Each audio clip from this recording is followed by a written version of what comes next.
of WFP based in Rome. He leads the overall strategy of policy and program of WFP worldwide. I'm very happy that he came to Peru for this seminar, and he will introduce the panelists coming from many different regions of the world. Thank you. Okay, so yes, I think it does work. So we have two challenges for this panel. One challenge is that we're the last panel of the day. The second challenge is that this is an all English-speaking panel. So I hope we will overcome those two obstacles, because we have a very important range of experiences here. And this is an opportunity to share experiences from around the world on social protection and particularly shock-responsive social protection. I think that's very important because we have an opportunity in the context of South-South cooperation to really be able to share and learn from each other. So that's why I'm very excited that we will have a chance to hear experiences from Namibia, from Nigeria, from Pakistan, and then Ellen from our regional bureau in Asia will talk about the Philippines and about Fiji. We will have interventions of about 10 minutes each. Then at the end of that, we will open the floor to comments and questions, which I hope we will have quite a few, and so that the session can be interactive. Okay? So the panelists have agreed that we will start with Namibia, and I'm pleased to have Beyonce Gowanas, I hope I pronounced that right, who's presently the Special Advisor to the Minister of Poverty Eradication and Social Welfare. She provides policy and institutional advice on poverty eradication, social policy, and social protection. She's had a distinguished career in law and human rights. She's been a teacher. She was also served as the first executive secretary of the Africa Ombudsman Association. She's received a number of other international awards, and we're very pleased to have her leading off this last panel to give us some words about Namibia. Thank you very much. Good afternoon. Being the first on the panel, I think I will kick off by saying that I think it's important to understand the context of Namibia. Namibia fought against apartheid colonialism. That was a dehumanized system, created structural inequalities between races, not to mention gender.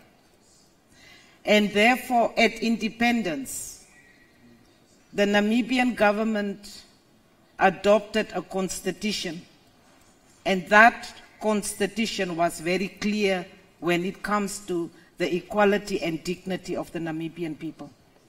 So when I talk about social protection, I'm talking about a normative context within which social protection is seen in Namibia.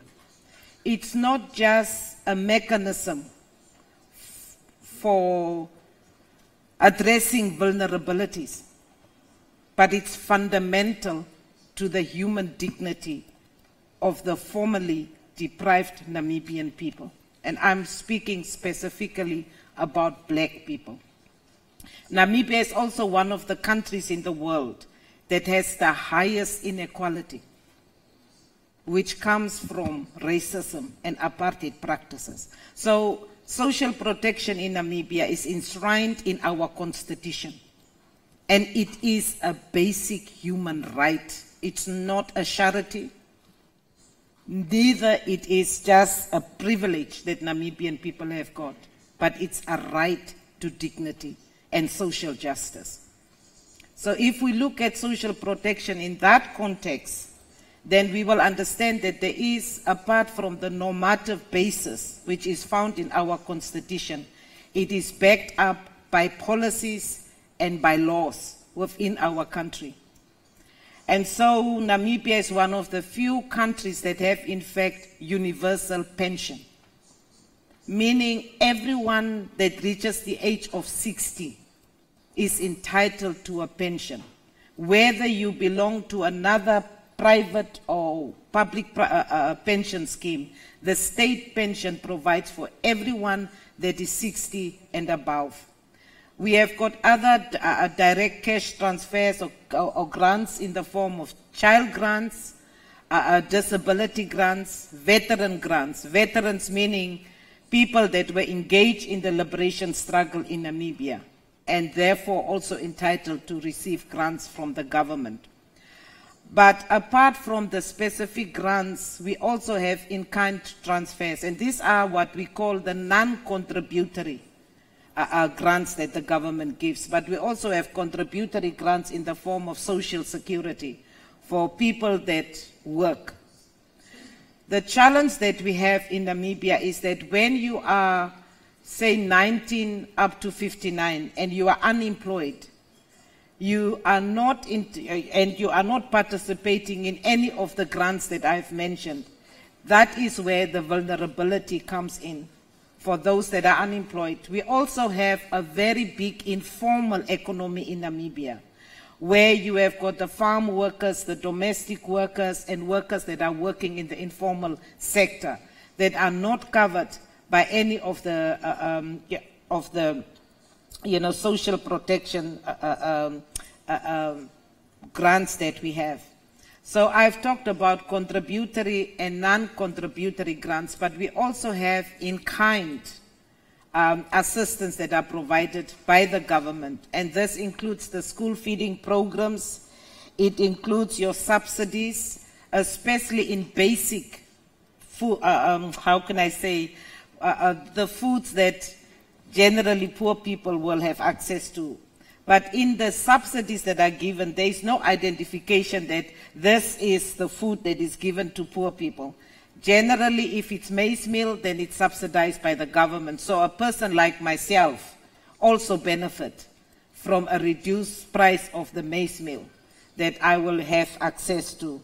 We also have got free medical services for senior citizens, those above 60. We have got free primary and secondary education. And I have already mentioned the question of the school feeding program. We have last year launched the food bank, which is run, managed by the government. And the food banks focuses mostly on urban or peri-urban areas. And we are dealing here with hunger poverty. We have got a high migration from rural areas to urban areas, and people find themselves coming to the cities, not having employment, and therefore government decided to initiate the food bank. It was started as a pilot project that ran for 1 year, and we are in the process of assessing before we roll it out. We have 14 administrative regions in Namibia, and we started in one region, and we are in the process of assessing and rolling it out.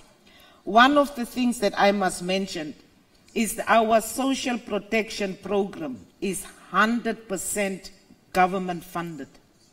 It is completely domestic resources through a fiscal policy that government has adopted.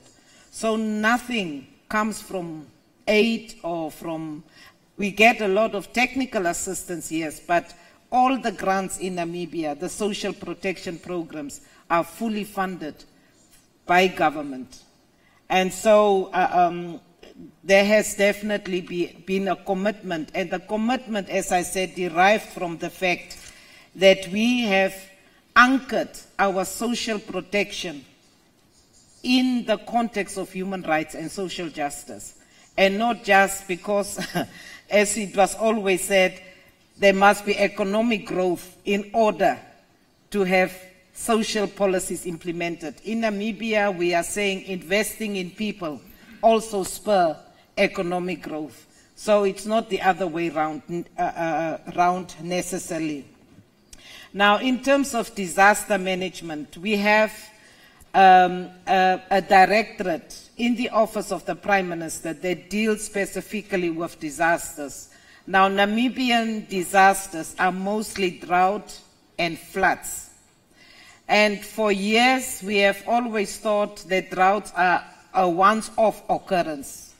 But we are all subject to climatic change, and therefore we are now witnessing that drought, in fact, has become a permanent feature of Namibia. And therefore we will need to change our focus in terms of disaster preparedness. That is still something that is lacking, and we are looking into it. But the one good thing is that our disaster management is decentralized. In other words, it is the responsibility of our regional and local governments with the support of central government. But when there is a drought or there is a flood, the first respondents in that case is not a national government sitting in the capital city, but the regional councils and local authorities are empowered to deal with disasters. When the El Nino drought struck Africa, Namibia was much better off. Not so much that we had maybe better disaster preparedness, but we had a very good social protection system in place. And we always ask ourselves the question, if we did not have social protection and comprehensive social protection for our people, where would we have been, say, in times of drought and in times of poverty? So our aim is really poverty eradication and closing the inequality gap rather than just focusing on vulnerabilities. Now, what are the challenges? And the question that I always ask wherever I am is that I would like to listen to countries that have been very successful in multi-sectoral coordination. It remains a big challenge wherever I had been, and Namibia is no exception. Whilst we have got a very good social protection system, it is fragmented. Fragmented in the following ways. Children's grant are managed by the Ministry of Gender. The disability grant is administered by another ministry. And that has really made it very difficult to look at issues of inclusion and exclusion. Who are included and who are excluded?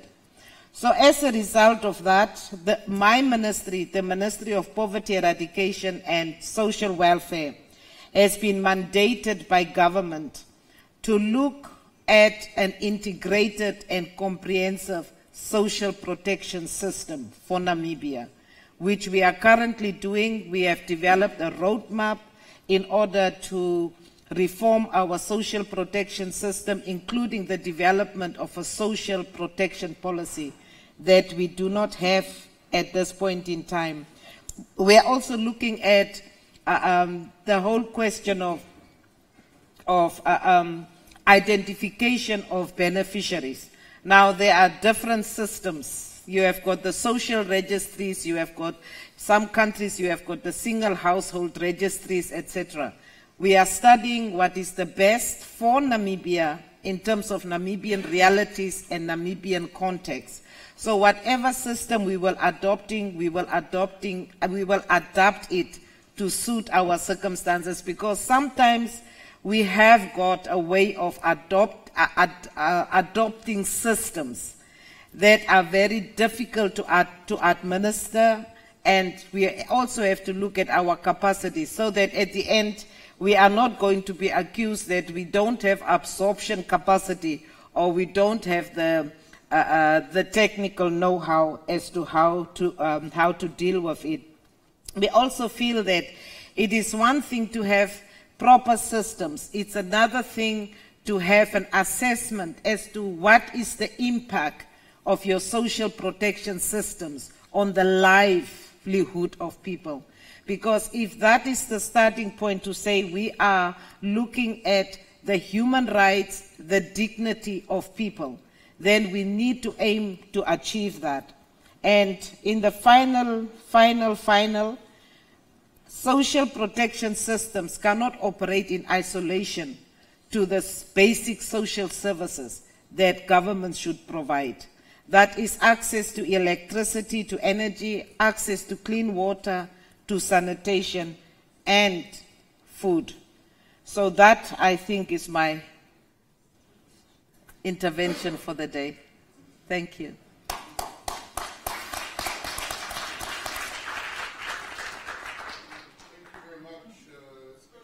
For conveying both the starting point for social protection in Namibia and the strength of the country's commitment to it. And also I think it's important to emphasize, as you emphasized, that it's completely funded by the government of Namibia from domestic resources. I do know that it will be the last intervention. There may be questions for you from the floor afterwards, but thank you for getting us off to such a good start.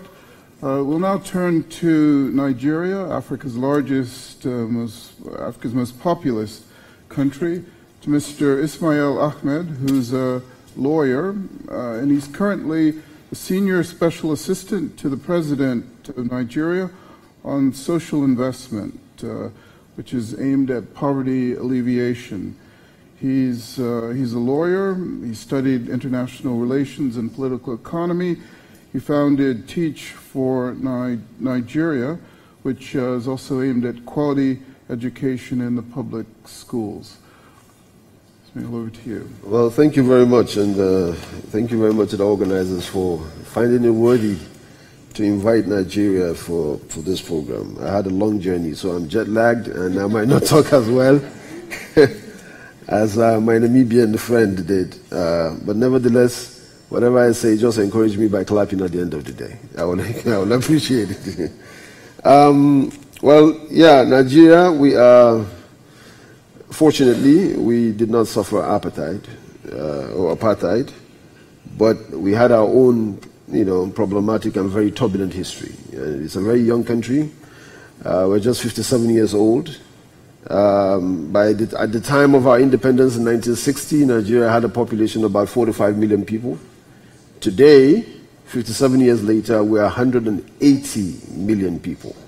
So which means the country grows as a percentage of about 10% every year. And you can imagine that when we started, we didn't have oil, but now I don't know if the oil is either actually, a curse or an abundance. Or a mercy. So our social investment program, through our military juntas all through the years, and now back to our democracy, since we got back to democracy in 1999, we've had experience, or we've tested, or we've experimented about 21 social intervention programs by different governments. What makes this social investment different from the other ones that we've been doing before? For one, there's political will, because now it is housed under the office of the Vice President directly, and the President supervises it. We have 180 million people, like I mentioned, 112 million of which live below poverty line. If I say below poverty line, I mean they don't earn up to $1 a day.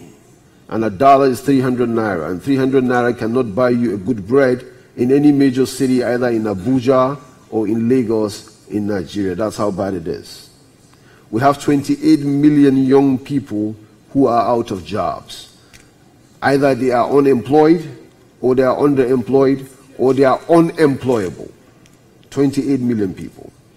We have 10.5 million children who are school age that cannot go to school, or they don't go to school.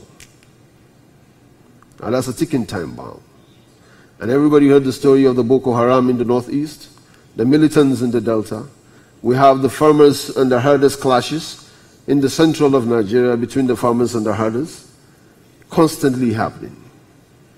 So, government needs to step in. And like a former president of America once said, the job of any government is to protect those who cannot protect themselves. So what does this government do? When we got into office in 2015, the first thing we did was say we need to have a direct intervention. Now everybody knows that whichever government that decides that it's going to push money down, that is the one that makes money and push it down to the people, there will be corruption because of the bureaucratic bottlenecks. But when wealth is created from the bottom up, and then government real legitimacy and it's living off the people, it's always easier. So what do? We invest in the rural economy. So we have a social investment program today that houses about 3 to 4 different programs. We have the same challenges like my friend from Namibia mentioned, where you have no one central data or platform for collection of data of who a poor person is. You have political manipulations going on back and forth. Whenever you have a program like this, the government budgeted $1.5 billion every year since 2016.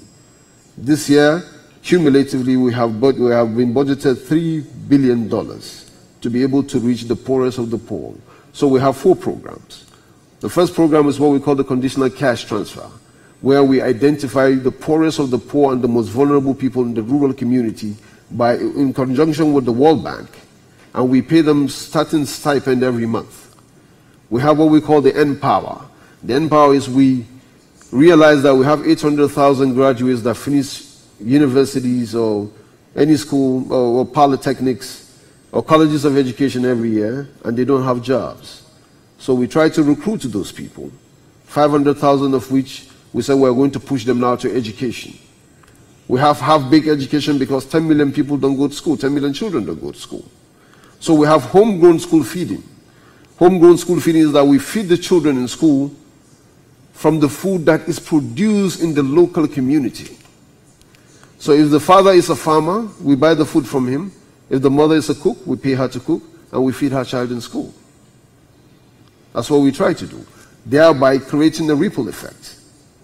And the local economy now grows out of that.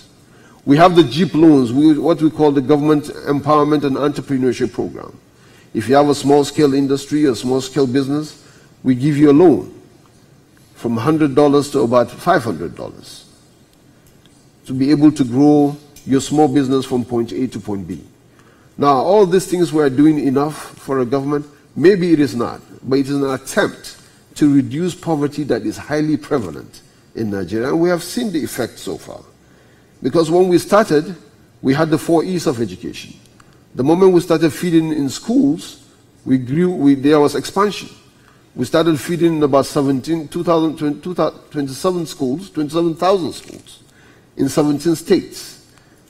What's 4.2 million children. By the second term, we were feeding 6.3 million children. Because every father now wanted to send his child to school, which was what we wanted. We wanted enough people to go to school. So they started sending their children to school, and we started feeding them. So if we're going to feed, for example, every child 1 egg a week, we're going to feed, we need 12 million eggs every week. To get 12 million eggs, we need at least 200,000 poultry farms. To get 200,000 poultry farms, we need about 20,000 young people to go back to farms, thereby creating a wealth. So we've seen that ripple positive effect happening when we started these programs. Yes, there are challenges here and there because we need financial inclusion. We need the people that we're paying money to adhere to certain conditions that we're going to present to them. Like, maternal mortality, we have to take your child to hospital every month to check what is going on. We have all these as issues that we have, this condition precedent before you access our grant. But what is key is that ours is also 100% government funded. The government had made sure that it is insulated from political manipulation. And the $1.5 billion is the only money that I know for a fact that our parliament do not debate over it. The moment we take it to the budget to the parliament, they don't haggle over it. They give us our $1.5 billion and they'll make sure that, okay, fine, we're just going to do an oversight function over you to make sure that you deliver on these promises. We've just started in 2016. We have not gone very far. We hope that at the end of the program, 3 or 4 years later, that those people who are paying money every month will be weaned out of poverty, and then there will always be poor people, we know, but as time goes on, it will reduce. That's what we're trying to do. Doing the conditional cash transfer is a holistic program. The conditional cash transfer, the homegrown school feeding, the JIP loans, and the Empower as we move along.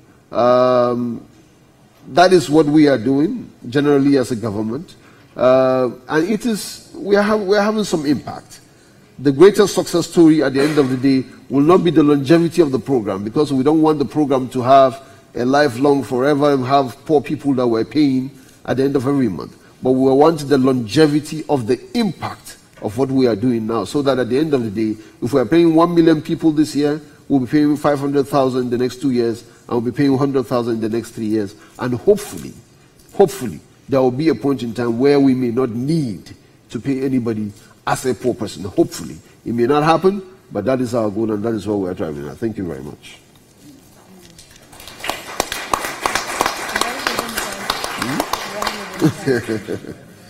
Thank you very much for that quite inspiring in many ways discussion on what is happening in Africa's most populous country, but also some of the challenges that Nigeria faces, but how the country is trying to address those, and the way in which it's looking at the problems and the solutions as interconnected.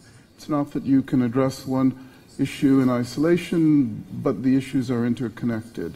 So and I guess we may come back later during the discussion to some of the issues that you raised. So now we will turn from Africa to discuss some of the things that are happening in Asia. Ellen Kramer is from the WFP Regional Bureau for Asia and the Pacific. She's currently the regional program advisor focusing on social protection and cash-based transfers. She's worked in quite a few locations throughout her WFP career, including Johannesburg, our country office in South Sudan and Ethiopia and Cote d'Ivoire, also in the Bureau for the Middle East and North Africa. Previously, she worked at the U.S. Environmental Protection Agency. She's also studied law, but she's a nutritionist by training. So we look forward to hearing some of the things that are being focused on in Asia. Ellen? Thank you, Stanley. And thank you very much to the government of Peru for hosting this event, and to the organizers for inviting the Regional Bureau for Asia and the Pacific to this meeting. We're very pleased to be able to share some of the experiences with you, and it was really important for me to hear what's happening in the Latin American and Caribbean region, and hoping that we can bring some of those experiences back to Asia and develop a communication and a way of sharing information between our regions. Especially as we're moving forward with working in shock responsive social protection systems. Unlike the other panel members, I think I'm the only non-government person who is speaking on the panels today. And so from that perspective, instead of giving a thorough analysis of all of those social protection systems that are in place, instead we'll look at two specific case studies or examples where WFP has worked with governments in providing cash-based transfers through the social protection systems already in place in responding to natural disasters, specifically the tropical cyclones and typhoons that happened in Asia and the Pacific region. So as Stanley mentioned, I would like to present to you what WFP had done to help respond in Fiji and in the Philippines. So first I'd like to talk about Fiji. In Fiji, the tropical cyclone Winston hit in February 2016. It affected 62% of the population and caused over $1 billion worth of damage. with this, the Fiji National Disaster Management Office took the lead in the response, and WFP then was asked to come in to support through the Ministry of Women, Children, and Poverty Alleviation under the Department of Social Welfare to help top off some of the existing social protection systems that were already in place. Specifically, they were supporting three of the six different mechanisms that were in place. First, one was targeting the poorest 10% in the country. The second was supporting people with disadvantages and with special needs, especially households with children and single women-headed households with children. And third, supporting the households with poor elderly. And those were households with people 68 or older. And these are all in the poorest households in the country through those three safety net schemes. And these were topping off the non-contributory cash and food voucher systems. So with WFP, as we're specifically looking at food security and nutrition, these were the areas where we were focusing with specific food security and nutrition outcomes in mind. So with this, WFP was targeting those households that were already part of the system in the geographical areas that were targeted that were the most affected by the tropical cyclone. WFP transferred funds to the Ministry of Economy and used the same channels of distribution that had been used through the government. In this sense, the Ministry of the Economy was to immediately transfer funds from WFP to the accounts of the beneficiaries, either through the cash system in place or through the printing of additional cash voucher or food vouchers that could be used to purchase up to 130 different commodities in the different stores that were working with this system. WFP, as well as most of you know, in collaborating with WFP, has some very specific rules and regulations looking at the reconciliation and the validation of some of this information. And this was the first time that the government of Fiji had been using these social safety net systems to respond to an emergency there. So there were some lessons learned very specific to the use of the cash-based transfers and the social protection systems for the response to the emergency. WFP's assistance lasted for 2 months, and it came following the top of assistance that the government was already providing as part of the response. At the end of the intervention, WFP conducted a lessons learned workshop with the key stakeholders in the government as well as with other partners. And these lessons learned was one of the key areas that was helping WFP to then improve on our interventions, as well as helping the government of Fiji to see how to better respond to shocks and make their system more shock responsive. One of the key lessons learned that was looked at was that the assistance that was provided after the tropical cyclone was only supporting those who were in the system. And this raised a key challenge on how to support those who were not already in the system, and especially those who were the near poor, who might have become more vulnerable and fallen into the categories after the shocks, but were not registered in the system, so therefore were not eligible for assistance, as well as the criteria that were used for receiving the assistance within the social protection system. So out of a population where about 30% of the population are considered to be poor, only about half of those were actually receiving assistance prior to the cyclone.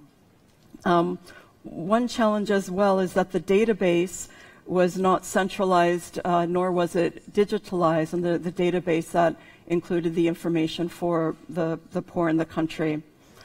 So one of the results from WFP's working with the government after the cyclone was to work with the government and as well with the World Bank to update the database into a single digitalized system. And this is something that is ongoing now. Another lesson that we looked at was how to more quickly be able to respond in the event of a natural disaster, and to make sure there is a clear indication of who is doing what. And to this effect, we're looking at making sure that there are SOPs that are in place to specify who's doing what, and making sure that the communication channels are open and there's a communication strategy in place, both within the government levels as the response was shared amongst different ministries, as well as amongst the population. One of the issues around that is with the duration of the assistance. Why were some people receiving assistance while others did not, and to making the system a bit more accountable. An example of this is that, for example, the elderly who received a top-up assistance, they didn't all receive the information, so some people thought that the additional funds that they received was a mistake, and they were afraid to spend these funds because they thought that they would have to repay them later. So it is something key in looking at the communication, especially for certain populations that might not have access to the different information that others may receive. I'm seeing I'm running out of time and I'm still on my first case study. Another lesson that we learned from this is to look at how we can be working in preparedness in the Pacific Island countries. So Fiji in the Pacific Island has the most advanced social protection system, and WFP was able to easily take advantage of this and work with the government. So one of the lessons learned is how can WFP support other governments in the Pacific Islands in the case of a disaster to respond using cash-based transfers. So to this end, WFP is working with the World Bank and with DFAT, the Australians, to have a workshop with the Pacific Island countries to learn from the Fiji example and to see how we can also support those governments and make sure that they're ready to respond to natural disasters. As part of this as well is looking at producing tools that are easily available to use to increase cash-based transfers and safety net capacity assessment tools to then be rolled out in the different countries in the Pacific Islands. Finally, one additional thing to include is to make sure that there are generic agreements in place for operational support for shock responsive safety nets, as well as with financial service providers to be able to quickly roll out some top-up cash-based transfers that comply to the different needs of the partners involved. As we're running out of time, and I know that we have some time for discussion and questions and answers, maybe we can talk about Philippines a bit in that session. Thank you. Good. Thank you very much, Ellen. We give her a round of applause. Yeah. And, we heard from Namibia how they used the social protection system during the El Nino crisis to reach people who were in need of assistance.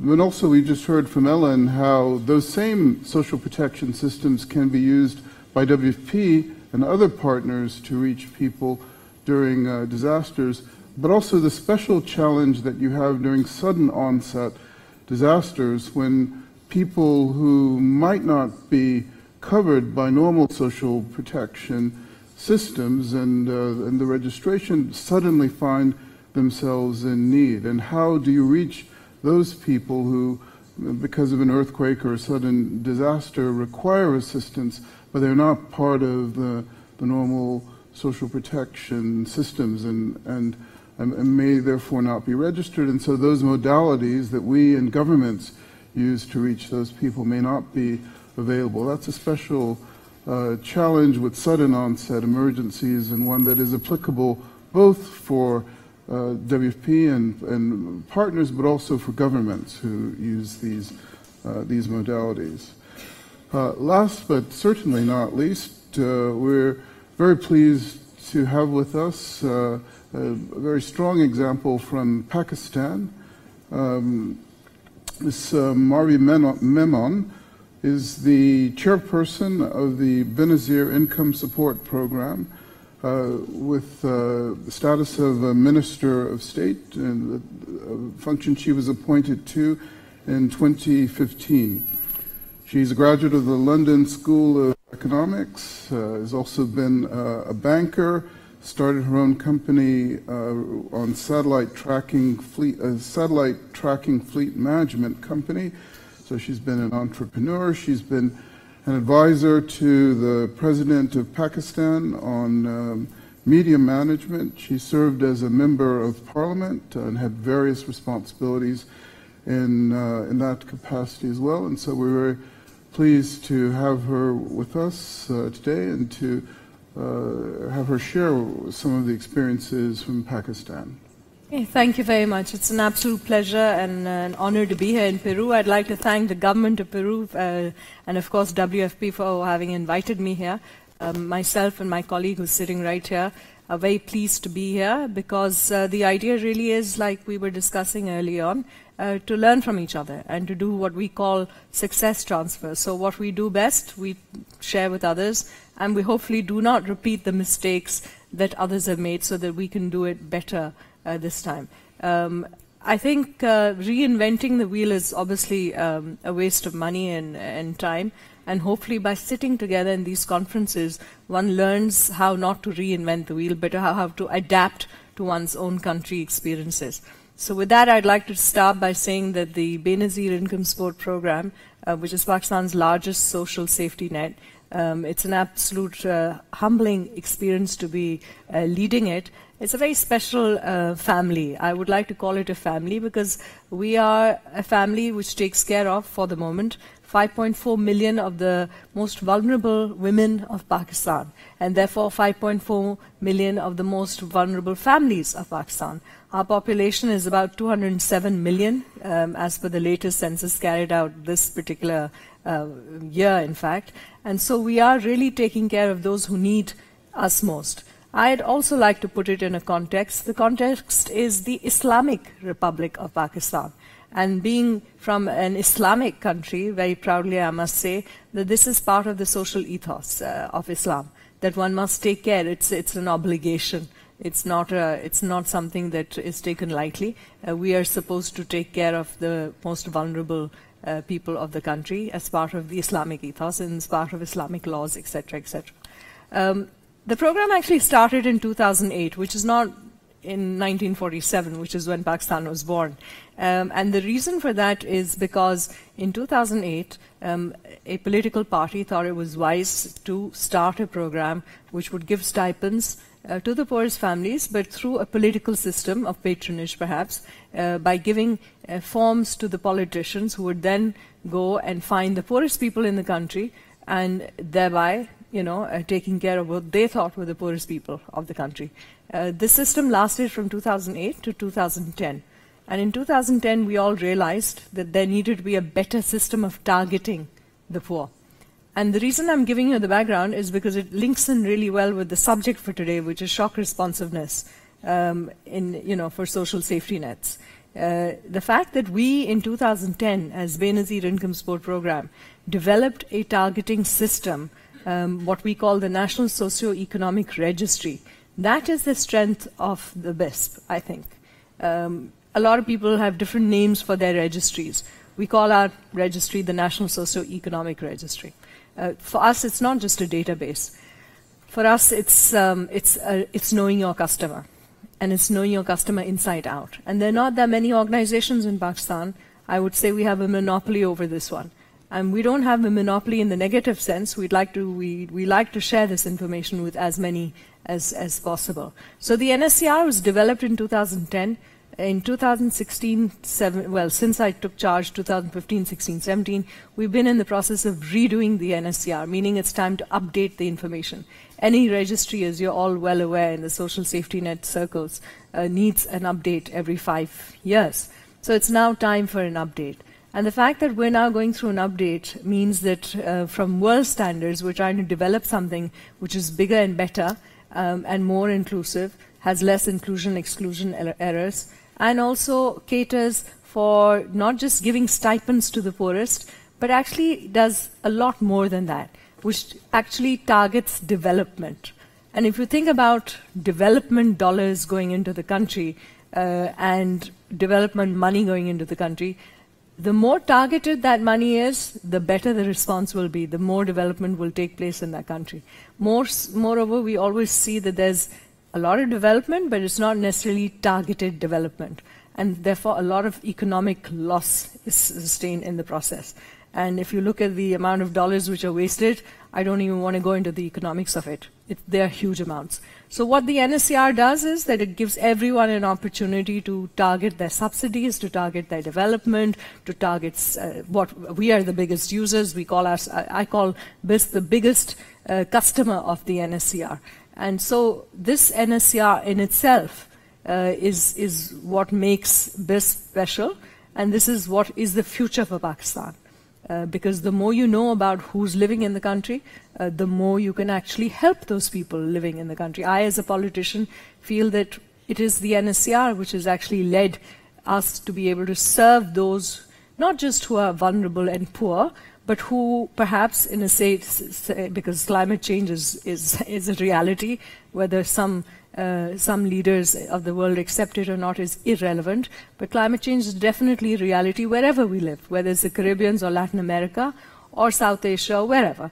And therefore, in certain circumstances where there are certain natural disasters, it is very important to know where people are.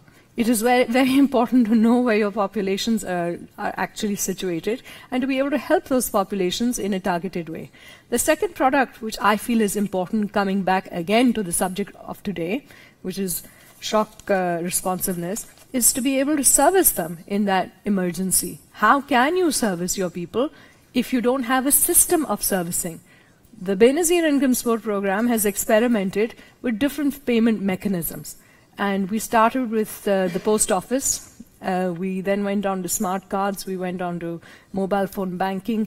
We then came up with ATM cards. And now we've come up with our latest invention, which is biometrically enabled payment system. This is the simplest. And we're trying to make it simple because the poor are generally illiterate in our country. I'm assuming it's the same wherever you go.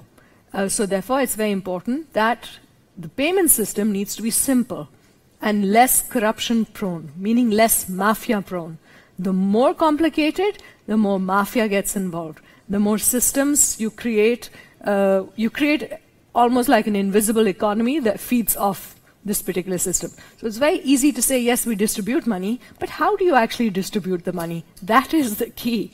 And especially in a shock situation, in natural disaster, how do you actually get the goodies, the money, the actual relief to the right people through the right mechanism, minus the leakages? I think that is the question we should all be addressing today. And the answer really is through good payment mechanisms. So the fact that we have this entire database, the fact that we're the only ones in the country who can deliver the payment systems directly to the people, that makes us the natural choice, if you like, in a disaster situation. Other than that, I'm going to come to the disaster side because that's the main subject for today. But let me talk to you about the other products that we have, very important products. One is the conditional cash transfer, which is headed by the gentleman sitting right here, who also happens to be one of the 3 people who started BISP. I just am fortunate enough that I'm leading it since 2015, but he is more fortunate than me because he was a founding member. There were 3 people who started this grand organization called BISP. Now we're about 2,500. It only started with 3. And most big things start small, and I'm sure you also have examples of how your social safety nets started. Now, when it started, it did not have a conditional cash transfer. We now have a conditional cash transfer. We have more than 450 offices in the entire country, which is our network.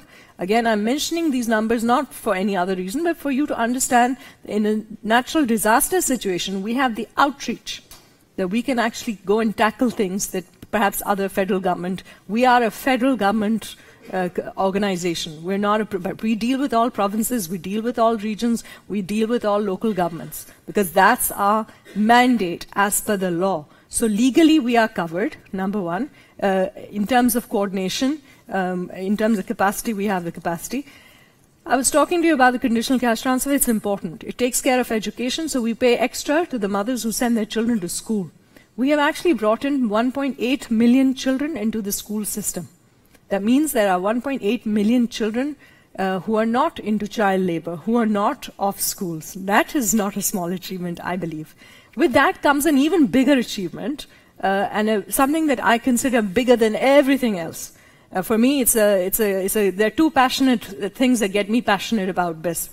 One is what I have been discussing the entire day today, which we're going to talk about in a second. I'm running out of time, I'm going to be fast. One is the fact that we call ourselves the women empowerment arm of the government of Pakistan, because the money goes to the poorest women.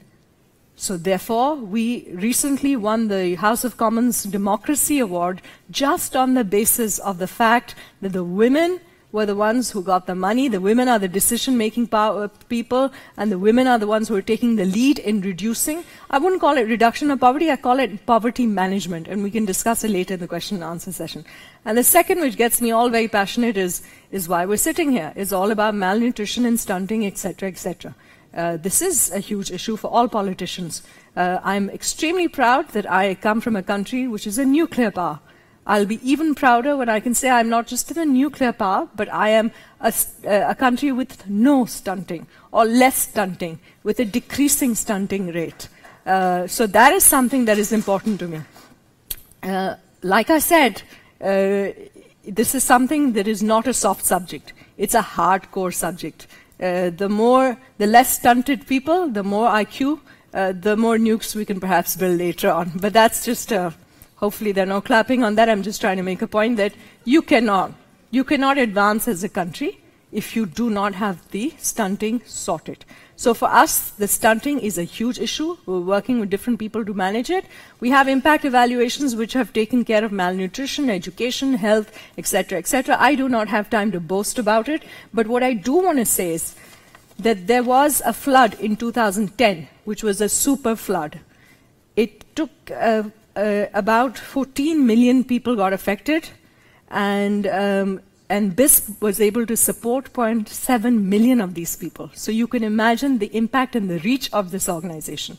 We had an earthquake in 2005. BISP was not around. But after that, organizations like the National Disaster Management Authority and ERA, etc., were created, which now feed off and take information from BISP. We had an IDP situation, meaning internally displaced people, meaning issues stemming out of terrorism, displaced population, because we had to empty the areas out and clean the areas of terrorists. And that we also handled through BISP, the payment system. So, and also the famine situation. So I've given you 4 examples of either natural disasters or terrorism-related disasters where BISP has been used as an agency to go out and take care of those who need us most. That should give you an example of how social safety nets actually handle and manage not just poverty, but also something which is climate change related, something which can happen to anyone, anytime, and hopefully we'll be together on these solutions. Thank you very much.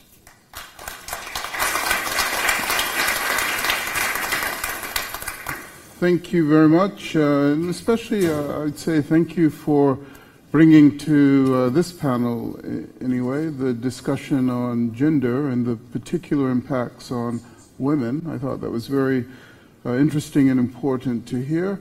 And then also some of the practical challenges, the modalities, the way in which you reach people. I know that certainly will have resonated and appealed to our WFP colleagues who like to get into those kinds of things, but also I think to our government colleagues here. My main function is as timekeeper, and I've been told we must stop at 5:40, so we have exactly 8 minutes. But I'd like to open the floor to see if there are any questions or comments. Please make your comments or questions very brief, and then we'll hand back to the panel for a final minute or two in response. Floor is open. Deborah? Thank you all for your presentation. It's very interesting. Just have a quick question related to the interesting program in Pakistan and the targeting of women. Have you done any studies to show what happens when those transfers are in the hands of women, and if there are particular empowerment benefits for women, not only for the women herself, but for the children and the family? Since we have so little time, let's just take the questions and then I'll give it back to the panel. Any other questions or comments? Yeah. Regis. Thank you to all four for the inputs, and it's interesting to see different perspectives from around the world. Ellen, you mentioned for the first time today food security and nutrition and food security and nutrition outcomes. Obviously, as WFP, that's our key entry point into our support to countries. My question would be on the Fiji example, were there specific design tweaks in our intervention with the government that helped to achieve food security and nutrition outcomes? And to the three governments, I guess my question would be, how important would having specific sectoral outcomes be in your decision factors of using social protection to respond to an emergency? Okay, thank you. Any other questions? Yeah, Georgia. Yeah, thank you very much to everybody, very inspiring. One question, sorry for my colleague of Nigeria. From the study we have done with OPM, mainly we use this kind of system as a response to economic crisis or natural disaster. I wanted to ask you if the government of Nigeria also thinks to use it for human mobility and conflict area as a possibility of response. And maybe also to link it to Deborah's question, if we can enlarge the gender question also to the representative of Namibia.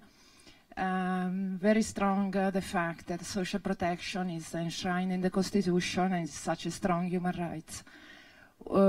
How is gender perceived? You mentioned it was, even during the apartheid period, one of the problems. So do you think that these strong social protections also brought some elements for the women's empowerment and gender? Okay, so maybe since we have 5 minutes left, I will, and each of the panelists has at least one question. Let me turn back to the panelists in, I guess, in reverse order, and to answer the questions that were posed. Minister, if you'd like to start. Okay, so very quickly, the CNICs, number one, 4 or 5 indicators, the national identity cards, which are a must to have this benefit from the government. So the women who did not have national identity cards earlier were forced to go out and get them. The husbands had to go out and get them for them. Earlier, they used to block the national identity cards to go in the women's hands. When you get a national identity card, you also get a right to vote. And that's the political empowerment that we gave them. So I'm extreme, even though this was done by the last president, who I was the worst critic of in Parliament. I was his worst nightmare in Parliament. But this is something that worked out exceptionally well. We have continued with it. Our budgets have increased from $0.4 billion to $1.21 billion with the present government. And this is number one, so political empowerment. Second, 64% 2-3 years back, and now 74% women say that they actually use that money themselves. So they actually have a right to use it the way they want versus get pushed around by the family members to use it the way they want. Third, what do they actually use it on? They use it on children's schooling, books, food. Malnutrition rates have come down, not to the extent that I want, but specifically, but nonetheless. And last but not the least, that we've organized these women into different committees. We have 66,000 committees to be able to do this kind of work. That is the biggest women empowerment network, which is not a silent revolution, because these days we're teaching them how to do nutrition and how to cut down on malnutrition. The next course will be rights of women in Islam. And you can imagine what that will bring in terms of a silent but not so silent revolution in my country. So I'm extremely excited about the network that it has created and the fact that these women go on to be counselors and that they are empowered. When you meet them on day one and when you have given them, it's not just financial, it's not just the money. It's the fact that they have respect in the community. They're widows, they now have a bit more respect, they're organized in a certain way, they are the future of a far better gender-balanced Pakistan, which is more in line with what the Islamic teachings of Islam are. So just 4 or 5 examples I've given you. There are 50 more, but I don't have time. Good, I'm sorry, but very good, helpful response. Ellen, a question on Fiji. Mm-hmm. Yes, WFP did have a monitoring system put in place for the response and worked through an NGO partner that was already on the ground. So some of the indicators that were collected were looking at the food consumption score and the coping strategy index as part of what the outcomes would be from the interventions. And they were found that the food consumption score had increased and was at the acceptable levels during the interventions. To briefly respond, thanks. Ismail, question on Nigeria. Straight up, but I think she's talking about the disaster area. You know, okay. Basically, we have a national emergency management agency in Nigeria who deals with disaster areas. We have a commission that deals with refugees. And if you're talking about the Northeast that was ravaged by the Boko Haram, our social intervention program, what it does specifically in that area is we have ticketed up all our intervention programs. For example, we have increased the slots for the Empower, and we have set out, the federal government has set out about $500 million for the special housing fund, which people who have been displaced from their homes by Boko Haram will be taught how to build, and then they will be building homes, and 10,000 homes in every state throughout the 37 states we have in Nigeria, which is equivalent to about $500 million that the government has set aside. So there are so many interventions, and in each intervention that we are dealing with, be it the homegrown school feeding, be it the conditional cash transfer, be it the Empower, and be it the government loans that the government is giving, we have ticketed up in the areas where there have been disaster, especially in the Northeast. Thank you. Good. Thank you for that response. Can I just add one thing?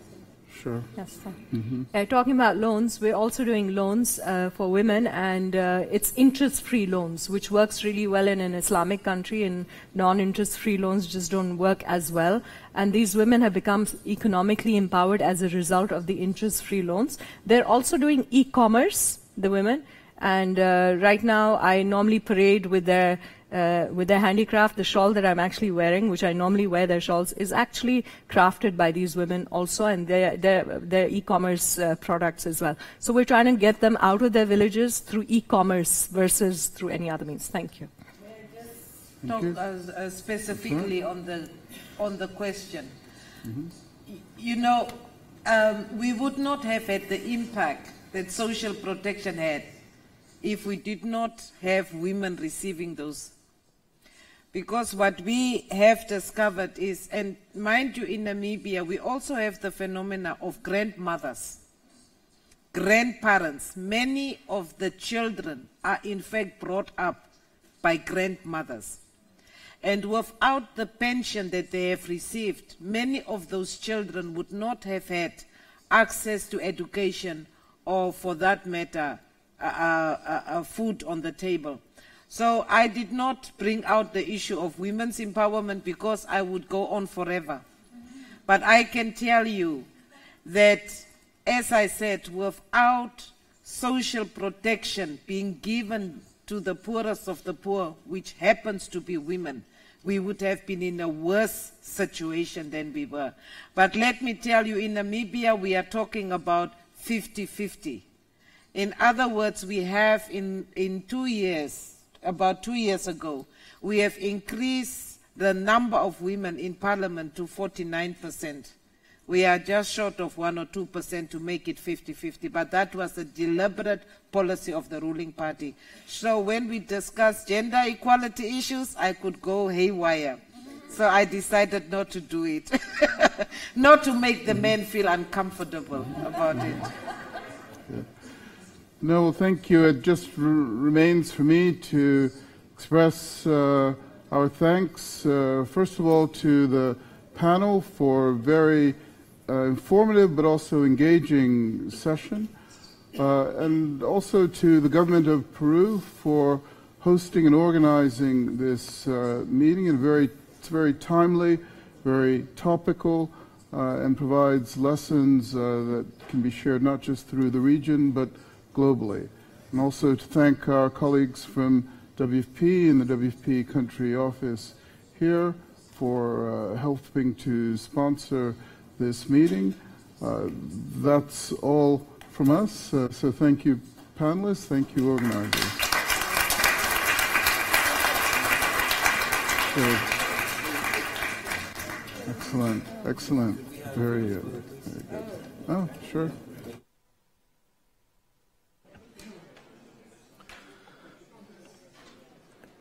Buenas tardes a todos. En tanto, nuestros colegas panelistas